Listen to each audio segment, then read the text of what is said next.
At Mathewson's, up to 200 cars come and go each month. 4,650 sold. The problem is, we've got too many vehicles. Space is always in short supply.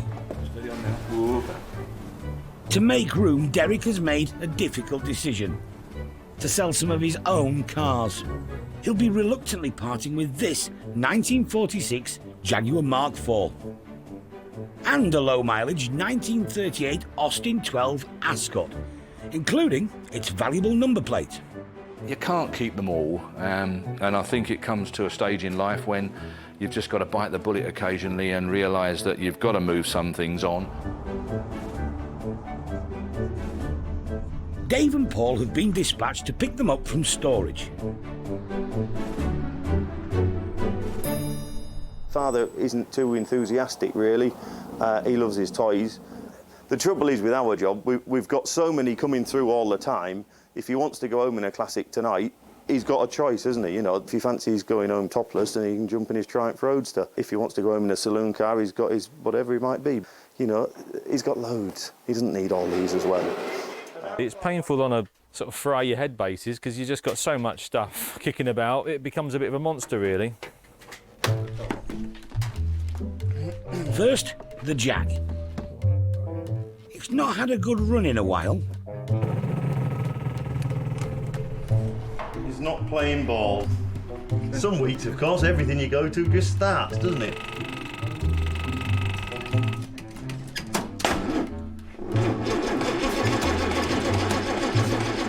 I think you better give her a squirt. All right. Right. The expert diagnosis? It won't start. The fuel's evaporated, the valves in the pump aren't shutting off, so the pump's going backwards and forwards and just moving the same block of air backwards and forwards all the time, you know. Eventually, the Jag is brought back to life. Next, a very original Austin 12, as in horsepower, with a number plate that's worth a few thousand. You go to a show next week, you can see 2 or 3 of them, can't you? But you won't see one with one family from new and unmolested. That's the difference. This one is also temporarily mechanically challenged. A little bit. Yeah, a little bit more. Whoop, whoop.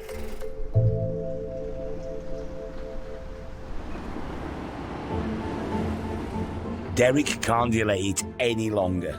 It's time to get rid of some of his stash of cars. To distract him, a record number of lots to get through.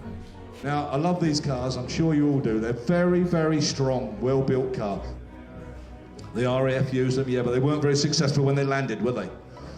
They tended to crash when they landed. The 1938 Austin 12 and the Jaguar Mark IV are ready for sale, along with another from his collection, a low-mileage 1950 Riley RME. But Derek still appears to be in two minds. It is difficult because when you're cleaning them, preparing them, go out for a run in them, stand back and look at them and think, wow, what a car, you know, I shouldn't be parting with that. But we've got a lot of this type of thing, really, I suppose, and you can't keep them all. Derek shares his affection for the Jag's grace, space and pace with similar admirers. Hollywood legend Clark Gable had one. Style, you know, it's a real period car, that. Its condition's wonderful, the interior, the bodywork, you wouldn't find better. It's the poor man's Rolls Royce, but I love the shape. It's a really, really classic, beautiful shape car. You can see it coming. When you ride down the road, everybody sees it. It's gorgeous. Bob Stephen from Aberdeenshire wants the Jag. But the story is, I saw this car being advertised about 3 years ago in one of the classic car magazines, and I thought it's the kind of style of car I would like to have. This week, my wife and I came down for a few days to have a look at the car and decided we were going to buy it. Bob won't be bidding in the auction, but he's offered to meet the reserve if it fails to sell. I put in a commission bid of 30,000, The Jag, 1946, Jaguar Mark 4, 3.5 litre, 20, 20, 21, 22, 22, 23, 23,000, 24, 24, 25, 25,000, 25, 5, 25, 5, 6, 26, 26,000, provisional, got more on the books, 26,000, got more on the books. Reserve not met at auction, the car is Bob's for 30,000. I'm happy with it, yeah. Very happy. We've got a dog, and if it wasn't for the dog, I'd be buying a two-seater, but he'll be in the back. So it had to be a family-type car. This style just fits the bill. The Riley 1.5, 1950. Lovely car, exceptional car. Where? 8, 250, 5, 750, 9, 250. 9,250, 9,500, 9,005. On my left, 9,750. Do you want 10? She's away, 9,750. Are you done? 9,750. 9,750. Sold to regular Mark Springett. I didn't know it was Derek's until afterwards, but he said, oh, that's come from my collection.